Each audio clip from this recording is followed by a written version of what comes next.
Nathan Cole woke up at 4 in the morning like he did every day. The alarm on his datapad buzzed in the darkness of his small shelter.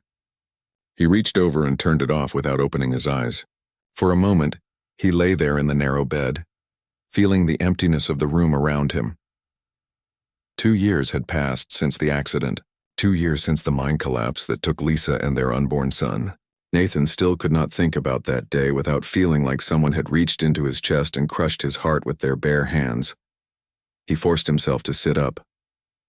His back hurt. His shoulders hurt. Everything hurt these days. He was only 35 years old, but he felt like an old man. The red dust of New Terra got into everything, including a person's bones. Nathan stood and walked to the small bathroom. He looked at himself in the mirror and saw a stranger looking back. His face was thin and pale. Dark circles hung under his eyes. His brown hair needed cutting. When had he last eaten a real meal? He could not remember. The shelter felt too big and too empty. It was designed for a family, not one person. Lisa had loved this place. She had talked about painting the walls, growing plants in the window boxes, filling the rooms with children and laughter. Now it was just 4 walls and silence. Nathan put on his work clothes and grabbed his equipment bag. He did not bother with breakfast. Food seemed pointless lately. He stepped outside into the cold morning air of the colony. New Terra was not a kind planet. The atmosphere was thin, and people needed respirators when they went beyond the protected domes. Red dust covered everything. The storms came without warning and could strip the skin off an unprotected person in minutes. The mining was dangerous work, and accidents happened too often. Nathan walked through the empty streets toward the mine entrance. Other workers passed him, but no one spoke. Everyone on New Terra was running from something or had lost something. That was the only reason people came to this harsh world. He reached the mine and checked in with the supervisor. Margaret Lopez was a tough woman in her 50s, who had been on New Terra longer than anyone else. She looked at Nathan with concern in her eyes. "You look terrible," she said bluntly. "I am fine," Nathan replied. "You are not fine. You have not been fine for 2 years. Margaret crossed her arms. "When did you last take a day off?" Nathan shrugged.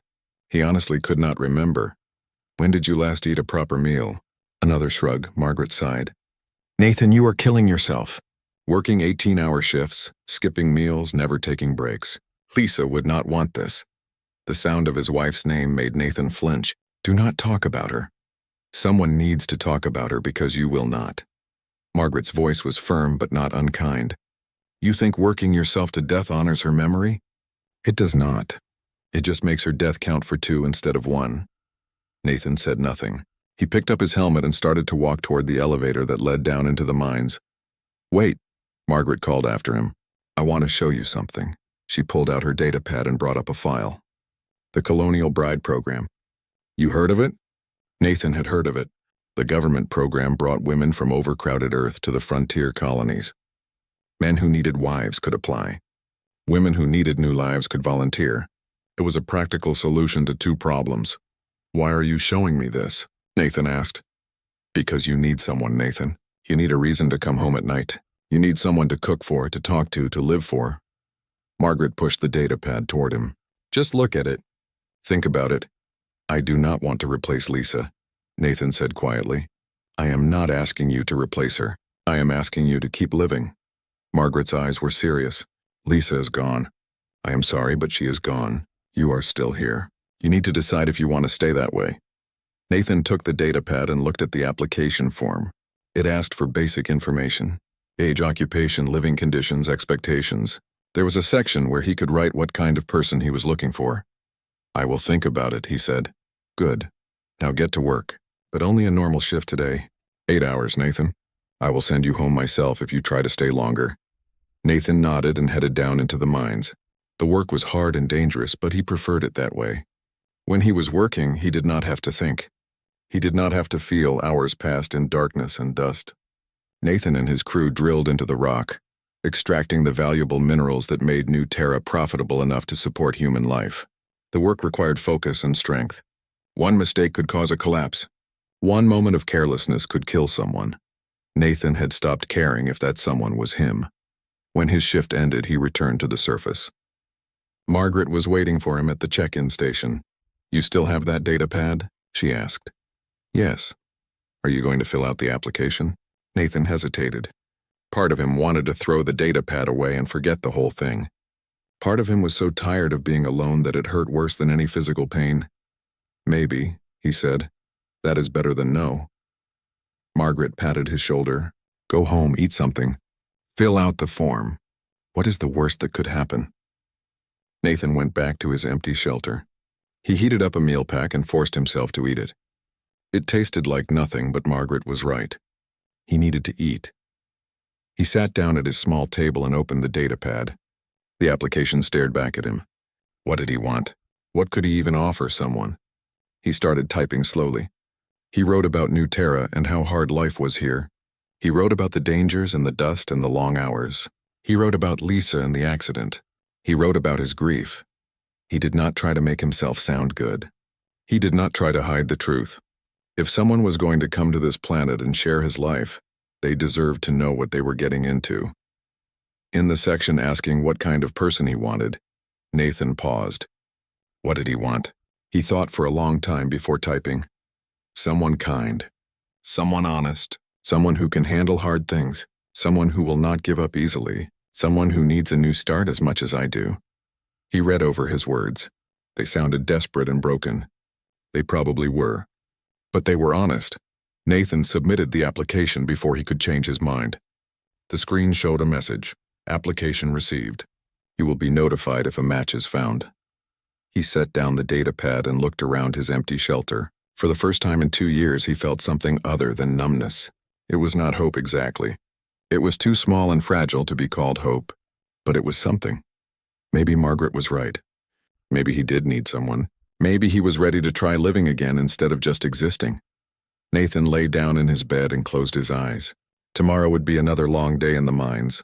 But tonight, just for tonight, he let himself imagine that things might get better. He did not know that 3 planets away, a woman named Claire Murphy was filling out her own application. He did not know that she was looking for the same thing he was. A chance to start over. A place where she might finally belong.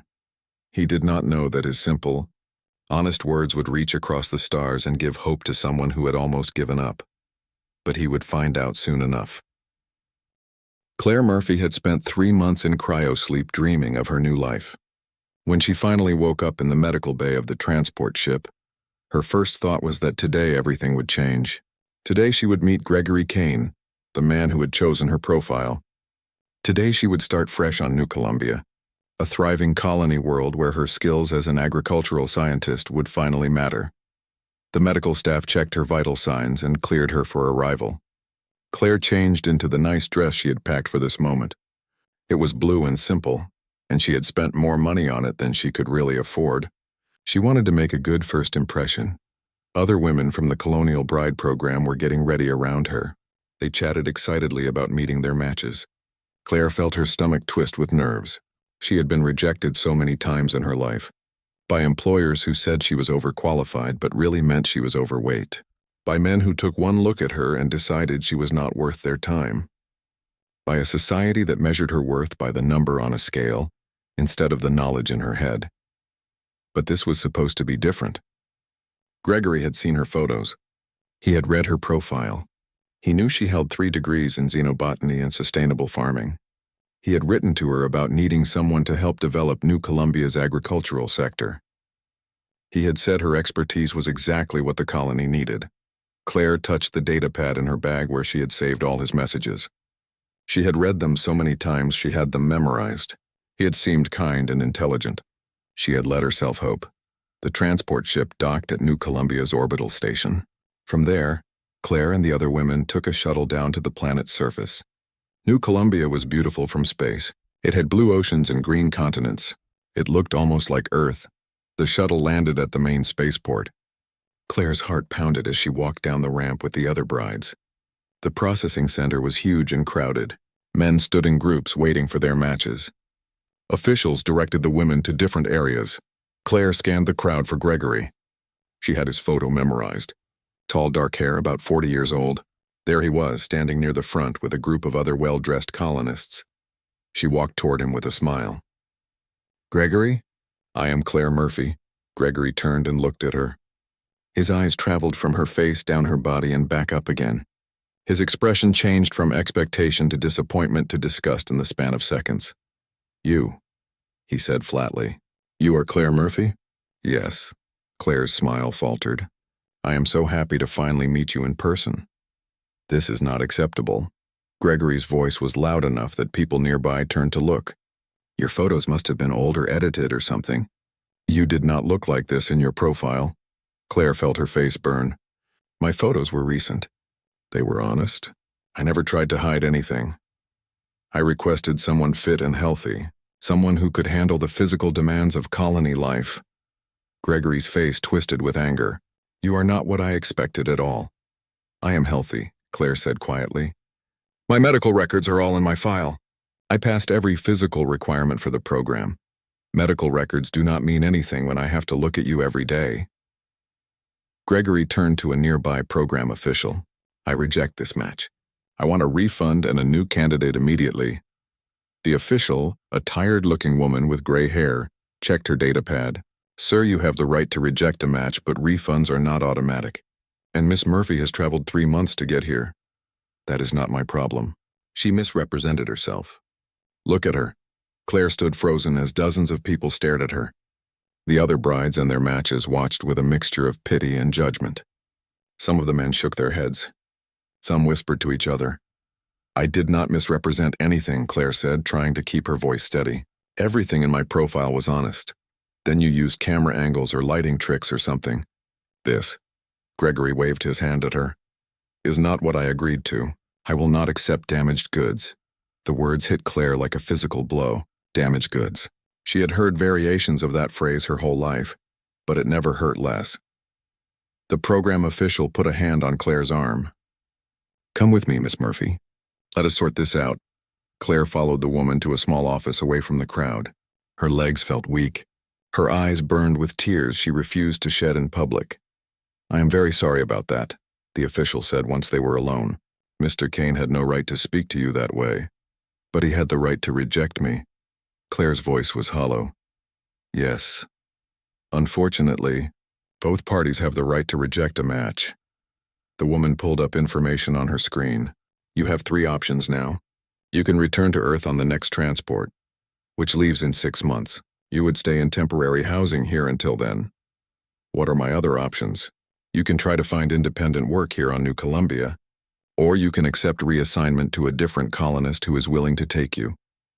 Claire thought about going back to Earth, back to the same life, the same rejections, the same feeling of being worthless.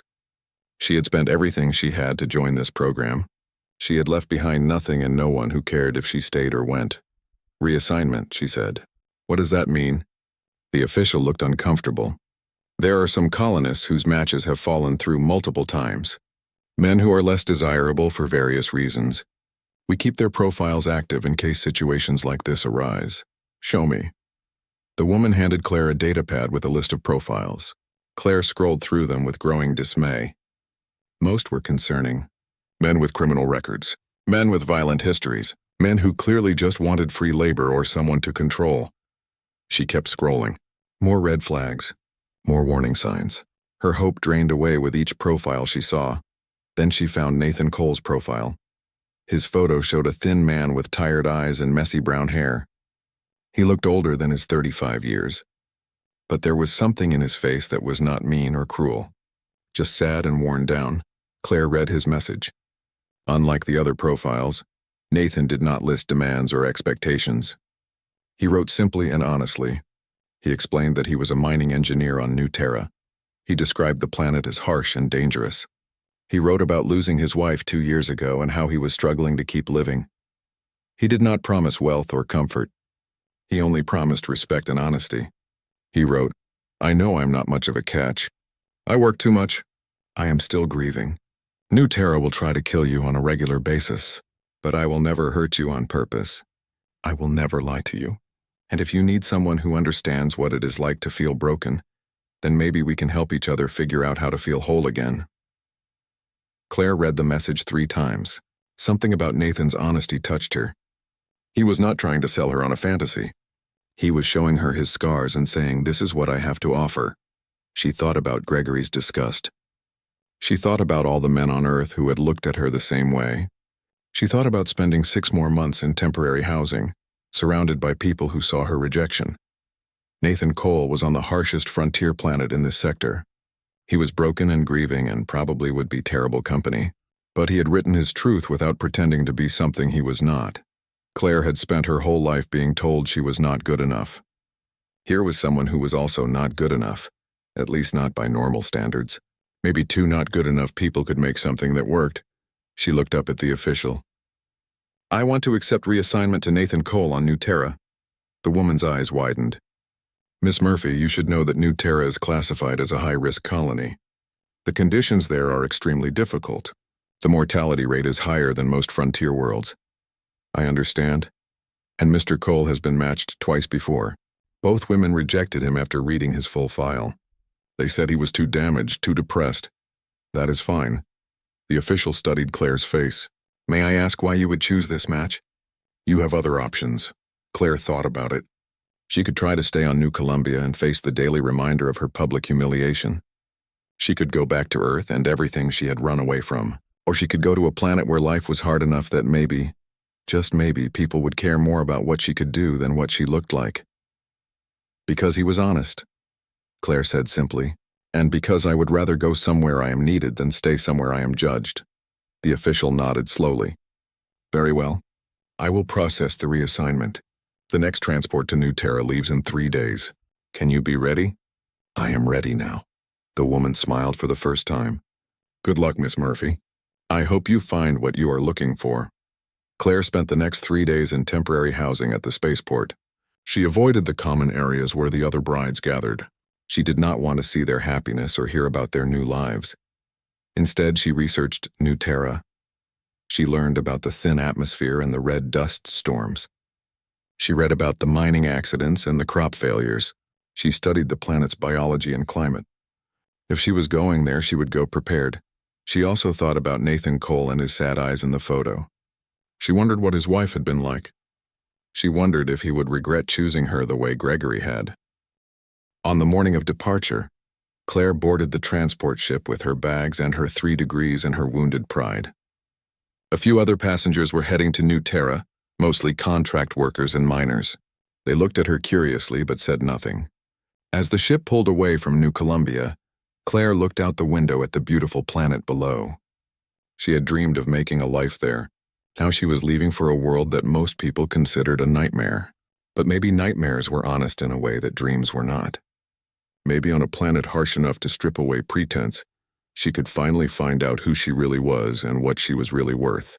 The ship engaged its faster-than-light drive and New Columbia disappeared from view. Claire closed her eyes and thought about Nathan Cole's words. Maybe we can help each other figure out how to feel whole again. She hoped he was right. She hoped that 2 broken people could somehow fix each other. Because if they could not, Claire did not know what she would do next. The journey to New Terra would take 2 weeks. Claire spent the time preparing herself mentally for whatever came next. She had been rejected and humiliated. She had hit bottom. The only direction left was up. The transport ship dropped out of faster-than-light travel at the edge of the New Terra system. Claire stood at the viewing window and got her first look at the planet that would be her new home. New Terra was red. Not the warm red of a sunset or the rich red of brick. It was the angry red of rust and blood and warning signs. Storm systems swirled across the surface like open wounds.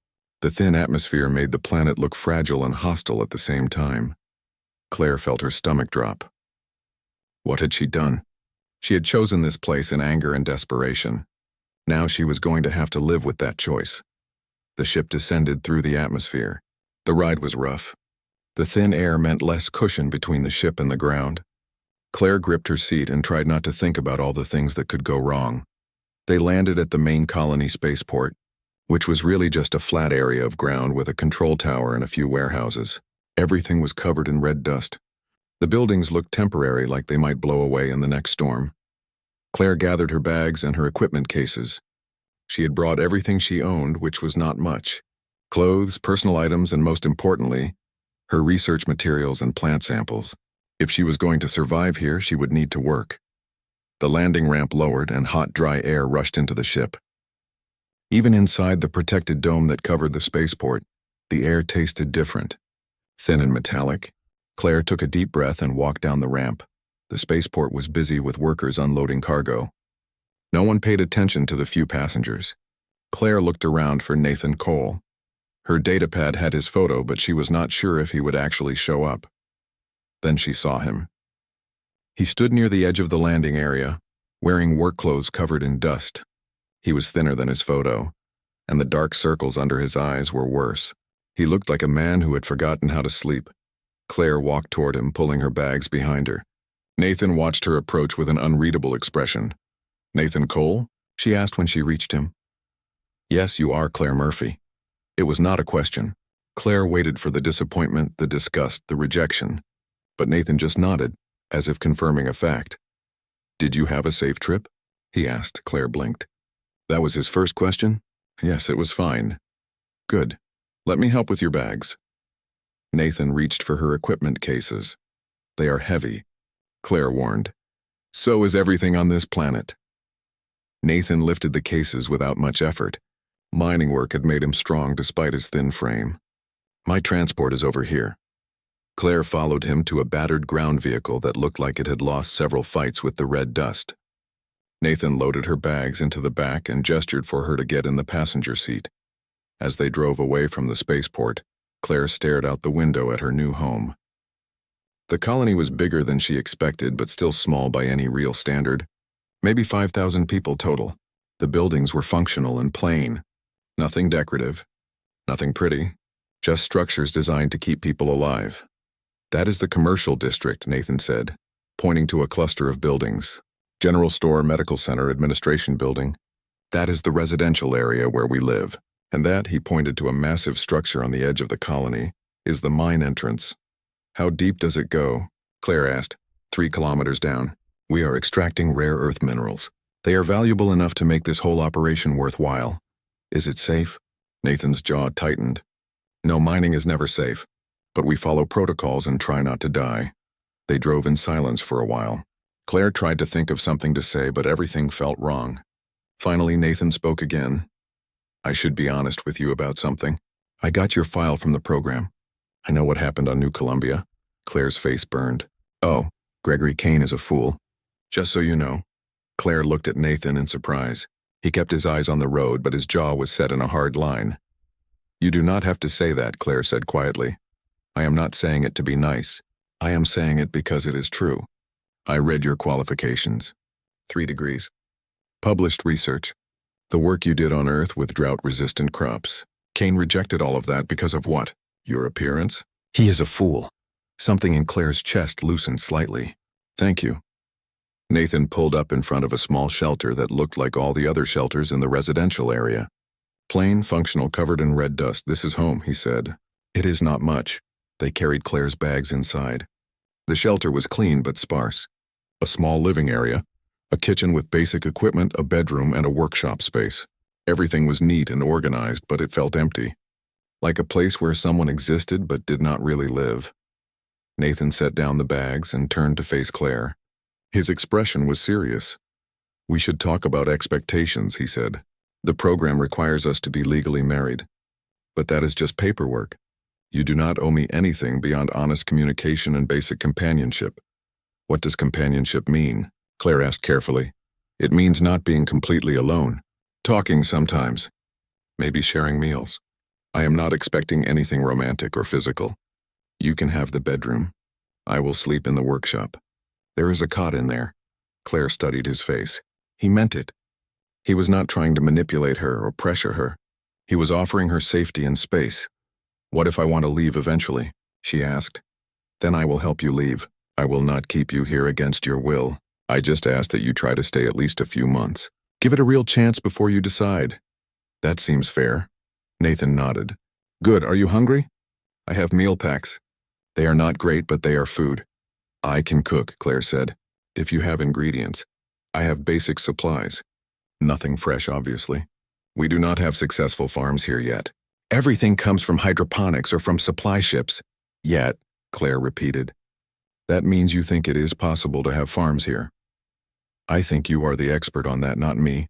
Claire felt a spark of interest for the first time since landing. Can I see the hydroponics facility? Right now? If that is okay. I want to understand what I am working with. Nathan studied her for a moment. All right. Let me get you a respirator first. We have to go outside the dome to reach the agriculture section. He found her a respirator that fit and showed her how to use it. Then they went back out into the harsh New Terra afternoon. Outside the main dome, the wind was brutal. Red dust stung any exposed skin. The sun was too bright and too hot. Claire understood immediately why the colony struggled. This planet did not want humans here. The hydroponics facility was disappointing. The equipment was old and poorly maintained. The plants looked sad and weak. The yield numbers on the control board were far below what they should be. Claire walked through the rows of struggling crops, her mind already working on the problems. Wrong nutrient mix, wrong light spectrum, wrong temperature controls. Whoever set this up had used standard Earth protocols without accounting for the different conditions on New Terra. This is all wrong, she said. I know. That is why we are barely producing enough food to feed the colony. We have to import most of our supplies, which is expensive and unreliable. Nathan crossed his arms. Can you fix it? Claire thought about it. The problems were significant but not impossible. She would need to run tests on the soil, analyze the atmospheric conditions, and experiment with hybrid growing techniques. Maybe, she said, but I would need time and resources, and I would need permission to make changes. I can get you permission. The colony administrator is desperate for solutions. If you can make the crops grow better, she will give you whatever you need. Claire felt something she had not felt in a long time. Purpose. She had skills that were needed here. She could make a real difference. They returned to the shelter as the sun began to set. The temperature dropped quickly in the thin atmosphere. Nathan showed Claire how to work the heating system and the water recycler. I work early shifts at the mine, he explained. I usually leave before dawn and get back around mid-afternoon. You can set your own schedule. The colony does not really have strict rules about that. What do you do after work? Claire asked. Nathan hesitated. Usually I just work more. Or sleep. I'm not very good company. That is okay. Neither am I. They looked at each other for a moment. Two broken people in a small shelter on a hostile planet. It should have felt depressing. Instead, it felt honest. Claire made dinner using the ingredients she found in Nathan's kitchen. It was simple, just rehydrated vegetables and protein packets, but she added some of her own spices that she had brought from Earth. They ate at the small table in silence. This is good, Nathan said after a while. I usually do not bother with spices. Food should taste like something even if it comes from a packet. I guess I forgot about things like that. Nathan looked down at his plate. I forgot about a lot of things. Claire understood what he meant. When you stopped caring if you lived or died, small things like the taste of food stopped mattering. After dinner, Nathan showed her how to seal the windows against dust storms and where the emergency supplies were kept. Then he retreated to his workshop, leaving Claire alone in the bedroom. Claire unpacked her bag slowly. She hung up her clothes and arranged her research materials. She set up a photo of her parents on the small shelf. They had died years ago, but she still liked having their picture nearby. The bed was narrow but comfortable. Claire lay down and stared at the ceiling. This was her life now. A small shelter on a harsh planet with a grieving stranger for a husband. But Nathan had not looked at her with disgust. He had not rejected her. He had helped carry her bags and asked if she was hungry, and treated her like a person with value. That was more than most people had given her in years. Claire closed her eyes and thought about the hydroponics facility. She could fix those problems. She could make things grow in this hostile place. If she could do that, maybe she could prove that she belonged here. In the workshop on the other side of the wall, Nathan lay on his cot and stared at the dark. He had a wife again. Not a real wife, not yet. But someone who would be in his shelter when he came home from work. Someone who would eat meals with him and talk to him. It was terrifying. What if he got attached and then lost her too? What if this planet killed her like it had killed Lisa? But it was also something else. It was a small spark of light in the darkness that had consumed him for 2 years. Nathan did not dare call it hope. Not yet. but it was something. And for now, that was enough. The first week was awkward. Nathan left for the mine before dawn and came back exhausted in the afternoon. Claire spent her days at the hydroponics facility, running tests and making notes. They ate dinner together in near silence, neither quite knowing what to say to the other. But slowly things began to change.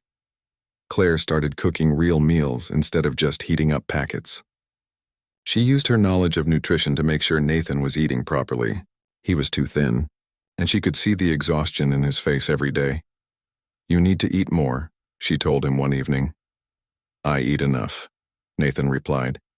"You eat like someone who does not care if they live or die. I have been tracking your intake.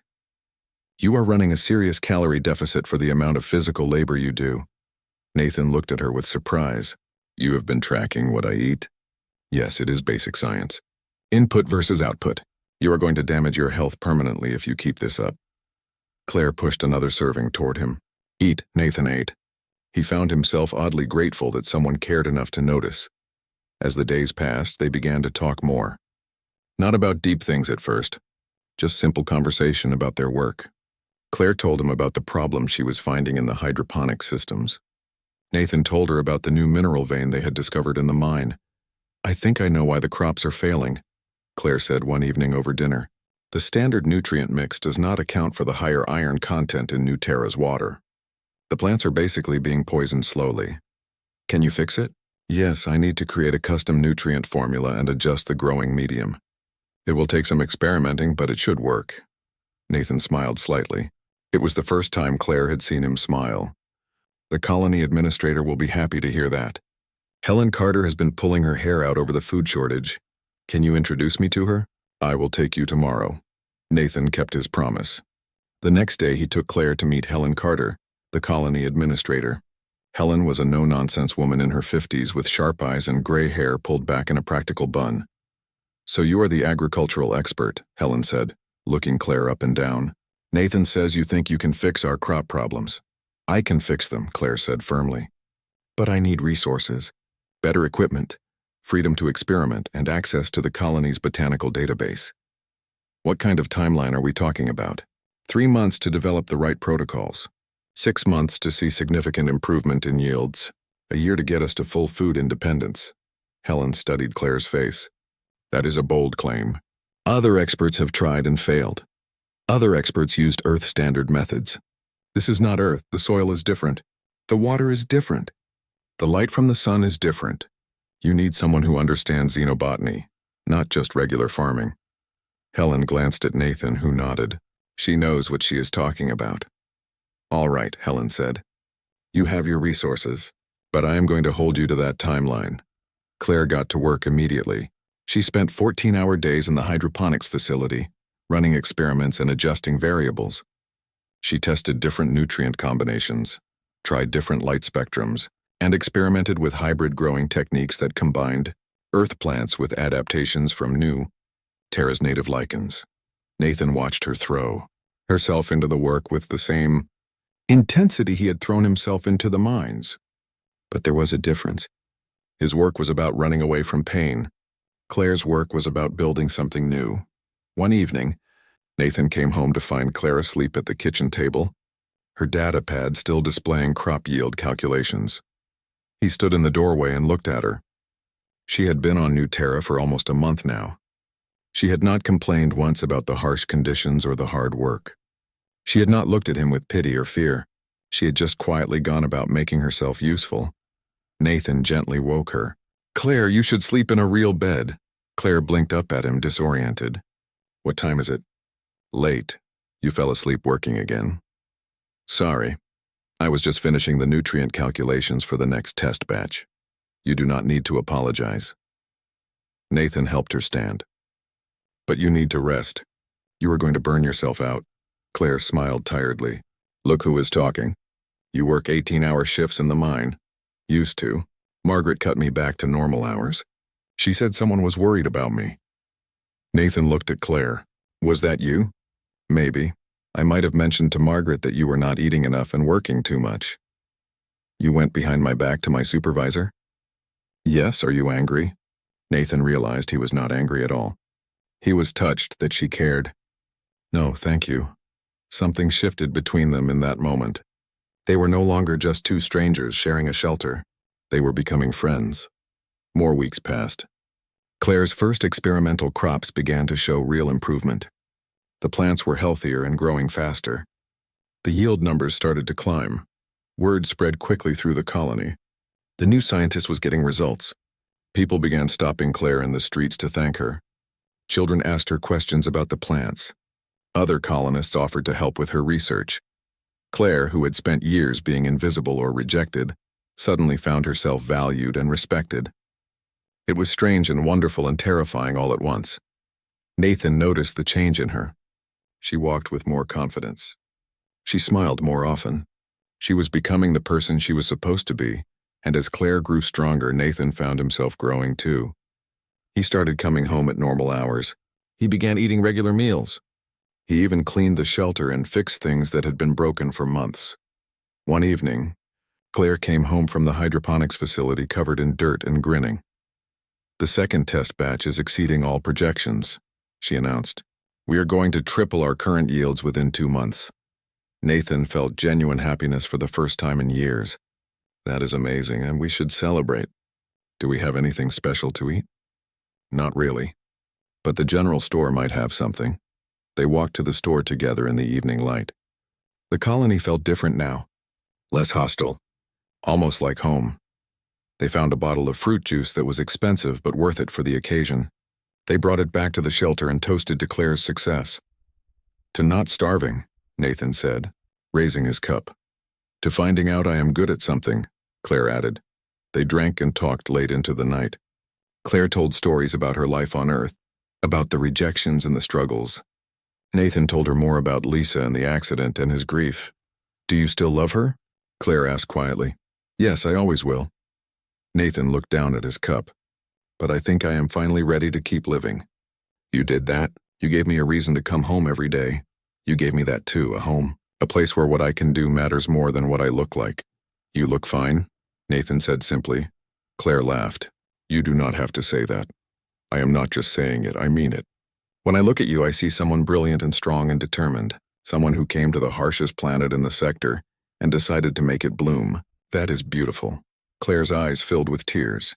No one had ever called her beautiful before. Not like that. Not with such simple honesty. 2 months later, disaster struck. A disease began killing the colony's livestock.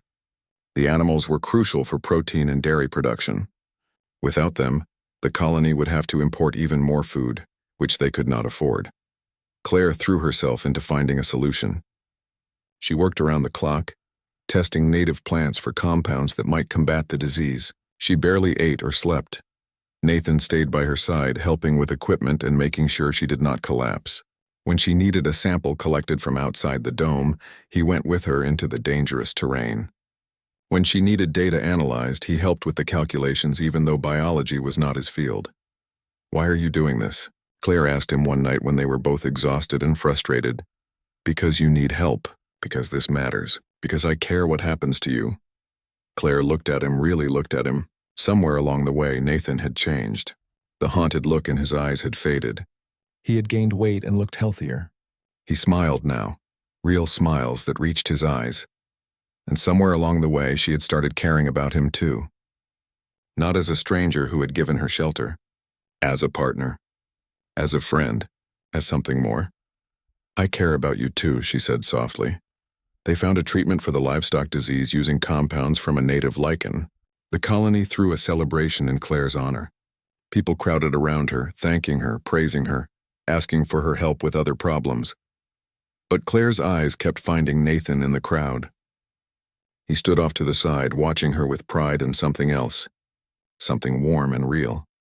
When the celebration finally ended, they walked home together under New Terra's night sky. The red dust made the stars look different, but they were still beautiful. "Claire," Nathan said as they reached their shelter, "I need to tell you something." "What is it?" "This arrangement we have. The separate rooms, the no expectations thing. I do not want that anymore." Nathan took a breath. "I want something real. I want a real marriage with you. I want to fall asleep next to you and wake up with you and build a life together. Not because the program says we should, but because I want to." Claire's heart pounded. Are you sure? I have never been more sure of anything. You saved this colony, but more than that, you saved me. You gave me a reason to live again. I am falling in love with you, Claire Murphy. I probably already have. Claire felt tears streaming down her face. I love you too. I have for weeks now. I was just afraid to say it. Nathan pulled her close and kissed her. It was gentle and careful and full of promise. Two broken people who had found each other in the most unlikely place. Marry me for real, Nathan whispered. Not because of the program. Because you want to. Yes, Claire said. Yes, I want that. They went inside their shelter, but it was not just a shelter anymore. It was home. And for the first time in both their lives, they felt like they truly belonged somewhere. That night, Claire moved her things into Nathan's room. They lay in bed together, talking and laughing and planning their future. Outside, a dust storm raged against the walls, but inside they were safe and warm and loved. New Terra was still harsh. The dangers were still real, but they would face them together now as a real family. And that made all the difference. The wedding happened on a clear day when the dust storms had passed and New Terra's sky showed almost blue through the thin atmosphere. The entire colony gathered in the main square to witness Nathan Cole and Claire Murphy exchange real vows. Helen Carter officiated. She smiled as Nathan and Claire stood before her, holding hands and looking at each other with such obvious love that several people in the crowd got emotional.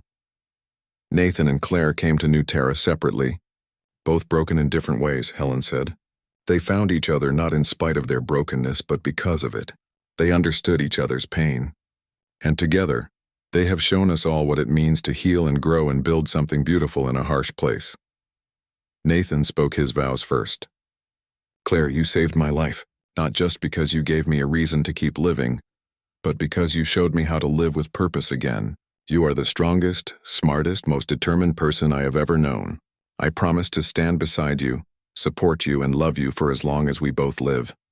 Claire's voice shook with emotion as she spoke. Nathan, you gave me something I never had before. You gave me a home, a place where I belong. You looked at me and saw my worth when everyone else only saw what they thought was wrong with me. I promise to love you, to be your partner in everything, and to build a life with you that honors both your past and our future. They sealed their vows with a kiss, and the colony erupted in cheers. The celebration lasted long into the night with music and food and dancing. For once, the hard realities of New Terra were forgotten in favor of joy. But the real work was just beginning. Claire's agricultural breakthroughs did not stay secret for long. Within months, news of her success spread to other frontier colonies. She started receiving messages from administrators on struggling worlds, asking for advice and consultation. A colony on a desert planet wanted to know how she adapted crops to low water conditions. A colony on a frozen moon needed help growing food in artificial light. Everywhere humans had settled in difficult places, they needed what Claire knew. She began creating detailed guides and protocols. She trained other scientists remotely through video calls. She shared her research freely because she believed that knowledge should be available to anyone who needed it. Nathan supported her work completely. He helped her set up a proper laboratory in their shelter. He recorded data during his own shifts to help with her analysis. He was proud of her accomplishments and never felt threatened by her growing fame. Then the offers started coming. Wealthy colonies on comfortable planets wanted to hire Claire. They promised high salaries, luxury accommodations, and state-of-the-art research facilities. The most aggressive offer came from New Columbia. Gregory Kane, the man who had rejected her, sent a formal recruitment message. He claimed he had made a terrible mistake. He offered her triple the standard salary, a large house, and full control of the colony's agricultural division. Claire read the message aloud to Nathan, and they both laughed. He thinks you would work for him after what he did to you. Nathan shook his head. The man is delusional. He thinks everyone has a price, Claire said. He does not understand that some things matter more than money. She sent a polite but firm rejection. New Terra was her home. These people were her family. She was not interested in going somewhere comfortable when there was still work to do here. But Claire had bigger plans than just fixing New Terra. She wanted to transform it completely. She approached Helen Carter with a proposal. New Terra could be more than a mining colony. With the right investment and planning, we could become an agricultural hub for the entire sector. That is ambitious, Helen said carefully. It is necessary. Right now, every frontier colony struggles to feed itself. Supply ships are expensive and unreliable. But if we can perfect growing techniques for harsh environments, we can teach others. We can export not just food, but knowledge. What would you need? More land under domes. Better equipment. Permission to recruit specialists in xenobotany, soil science, and agricultural engineering. Claire pulled up her detailed plans on a datapad. I want to establish the New Terra Agricultural Institute, a place where people can learn how to make life grow anywhere. Helen studied the plans. They were thorough and well-researched. The financial projections showed that the colony could become self-sustaining within 5 years and profitable within 10. You have my approval, Helen said. And whatever resources the colony can provide, make it happen. Claire made it happen. Over the next 2 years, New Terra transformed. New biodomes went up across the landscape, each one filled with experimental crops and innovative growing systems. Scientists and farmers arrived from across human space, eager to learn from the woman who had made the impossible possible. Nathan continued his work in the mines, but he also helped design the dome structures and environmental systems. His engineering expertise combined with Claire's biological knowledge created solutions that neither could have developed alone. They worked side by side, building not just an agricultural institute but a new vision for what frontier colonies could be. And then Claire discovered she was pregnant. The news terrified Nathan at first. The memory of losing Lisa and their unborn child still haunted him, but Claire held his hands and made him look at her. I am not Lisa, she said gently, and this is not the same situation. Yes, New Terra is dangerous, but we have better medical facilities now. We have each other, and we have every reason to believe everything will be fine. Nathan forced himself to breathe. I am scared. So am I. But we cannot let fear stop us from living. That is what you taught me. The pregnancy went smoothly. Claire continued working until the last month, directing her team from home when she could no longer spend long hours in the domes. Nathan hovered over her constantly, worried about every small discomfort. They had twin daughters. 2 healthy, loud, perfect girls they named Hope and Grace. Nathan held his daughters and cried. Not from grief this time, but from overwhelming joy. He had been given a second chance at the family he thought he had lost forever. Claire watched him with the babies and felt her heart swell. This broken man had become an amazing father. He was patient and gentle and completely devoted to his daughters. As Hope and Grace grew, they became symbols of New Terra's transformation. They ran through green biodomes on a planet that had once been red and dying. They played in gardens that their mother had designed and their father had built. They represented everything their parents had fought for, life thriving where it should not be possible. The New Terra Agricultural Institute became famous across human space. Students came from dozens of colonies to study there. Claire's techniques were adopted on worlds throughout the frontier. Food shortages decreased. Colonies became more stable and self-sufficient. But Claire never forgot where she came from or what she had endured. She made sure the Institute recruited people who had been rejected or overlooked by traditional programs, people who were too old or too unconventional, or had physical characteristics that others found unacceptable.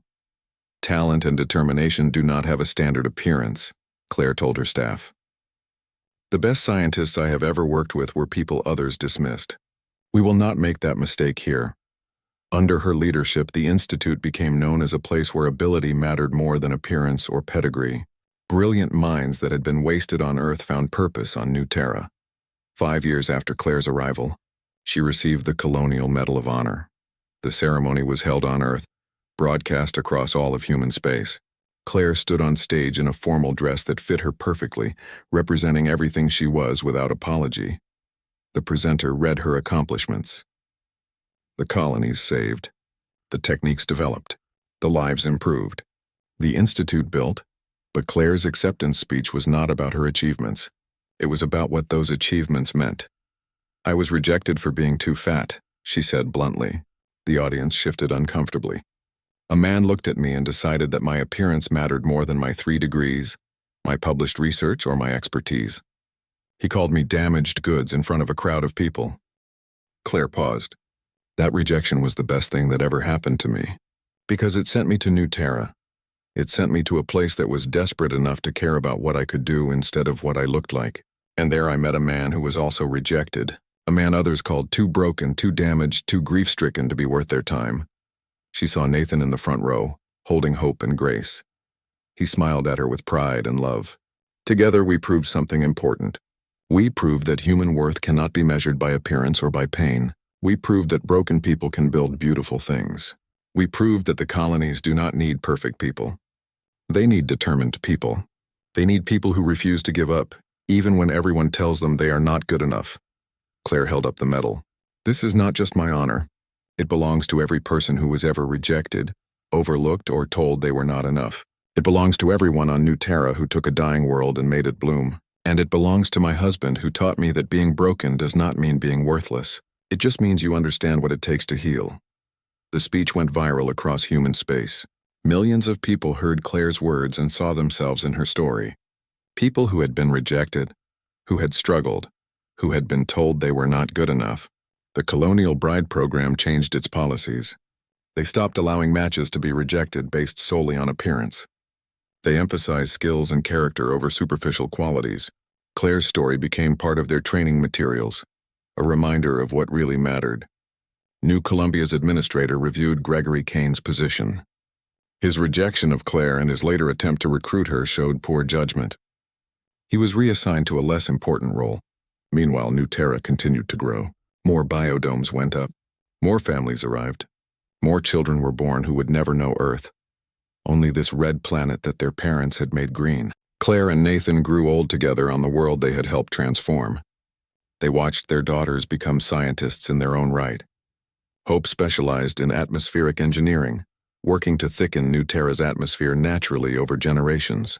Grace became a teacher, training the next generation of agricultural specialists. When asked about their lives, Nathan always told the same story. Your mother was rejected for being too fat. I was too broken to live. But humanity is not about perfection. It is about refusing to give up. It is about seeing worth in others that they cannot see in themselves. It is about building something beautiful from broken pieces.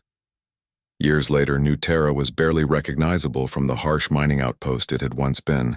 From orbit, the planet looked different, still red in many places, but dotted with hundreds of green biodomes like emeralds scattered across rust. The population had grown to 50,000 people. The colony was prosperous and thriving. Claire stood at the observation window of the main administrative building, looking out at the biodomes.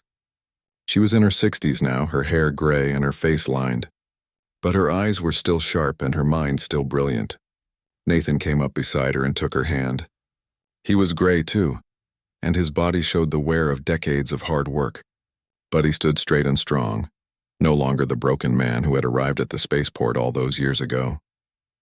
Do you ever regret it? He asked. Staying here instead of going somewhere comfortable? Claire laughed. Never, not once. This is where I belong, where we belong. We did good, didn't we? We did better than good. We proved something.